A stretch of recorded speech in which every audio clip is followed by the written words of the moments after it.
And that's when they can control you. So when they can predict you, they can control you. So in order to have a shield on that, you always want to cultivate unpredictability. Law number 18, do not build fortresses because isolation is dangerous. So it doesn't matter which country you're in, like I know that some countries, like it's harder to integrate into the culture. I'm just going to name a few countries like where people have actually moved there as an expatriate and they feel really isolated because they can't really make any local friends. So maybe I've heard from my friends and acquaintances like places like Poland and Germany. You can share with me like a few countries that you know down below if your country or a country that you've been to and you felt really isolated because you can't make any local friends. But do you know that isolation is very dangerous? Because that shows that firstly, you don't have a support system. And secondly, it shows that you're very vulnerable. So anyone who wants to take advantage of you, you just don't have any connections or support system to fall back on. And so for those countries, like I know there is a struggle, especially in Poland and Germany.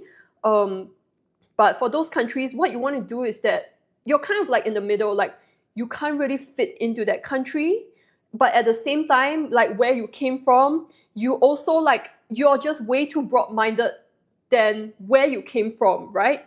And I'm not just talking about being in Western or Asian societies. I'm just saying that because you are so globalized and you're so well-traveled that you don't really get to fit back where you came from, but at the same time, like because the people like in the next country, they are not as well-traveled or globalized as well, so you can't fit in, or maybe their culture is just so conservative. So you're kind of in the middle, but I don't see that like being a weakness. I actually see that as a strength because firstly, you're different, and secondly, you get the best out of both worlds, right? You get the best out of both cultures. So what you want to do here is to find people who are very similar to you so that you don't feel isolated.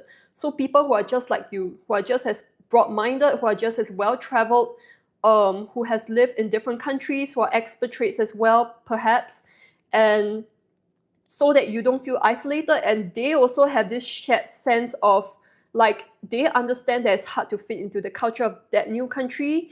So then you have this community here that you can actually have a support system and fall back on. So my point is that isolation is very dangerous. So it doesn't matter which country you're in. Well, obviously for the warmer culture countries like France and Spain, it's so easy to make local friends there.